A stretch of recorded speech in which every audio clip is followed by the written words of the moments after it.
I'm John Airy, and I love Topeka. If I've learned one thing about the capital city over the last few days, it's this. Topeka is turning into a very positive place to live. February 25th is a prime example of why. For starters, when Think Big Topeka went to make their pitch to the Shawnee County Commission, it didn't take much convincing. The commissioners made sure to let us know that their inboxes were full of emails from their constituents supporting the Google experiment. The county IT guy even put together a rough outline of what the county needs to do to make sure the push with Google is a success. And by the time we left the meeting, the commissioners had given Think Big Topeka their support. Thanks to Robin over at WIBW 580 for shooting this video with his iPhone. And thanks to everyone who contacted their county commissioner. Sending emails and phone calls to your local officials works. Later that day, dozens of Think Big Topeka supporters flooded the Heartland Visioning meeting with their special Think Big Topeka t-shirts.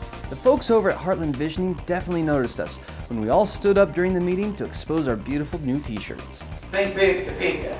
So, if you're here, let's think big, Topeka.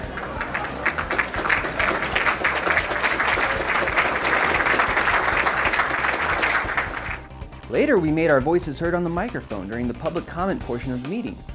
I think that by revitalizing the downtown and bringing Google here, thinking big, we can make Topeka the capital city again. We can bring it back to the city. Thank you.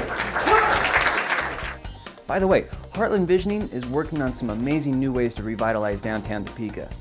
Please take a look at some of their sketches and plans for turning the heart of the city into a sparkling gem that every Topekan can be proud of.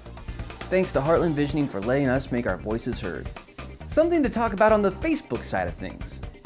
Other cities are beginning to call Topeka out, and we're starting to see some negative groups pop up. That's great. That means other places are starting to take notice of our efforts, and they're scared. Oh, they're scared. To other communities vying for Google, I would say this: fear the big T. Jim Ogle pointed out that as of 11 p.m. on February 25th, more than 16% of Topeka's Facebook population has signed up to support the Google experiment. To put that into perspective, Grand Rapids has just about as many Facebook fans as we do, and that covers a little less than 3% of their Facebook population. Look, this is a very positive time for Topeka, so don't engage the naysayers and all the negative rhetoric about this Google experiment. Just let it be, and let's focus on the positive things that's making our city great right now. Stay positive and continue to think big. Stay on your friends, family, and coworkers to fill out the Google survey. Email your city officials, school administrators, anyone you think has some influence in the area, and try to think of some creative ways to get Google to notice this great town of ours. Kind of like this work of art. I'm John Airy, and I love Topeka.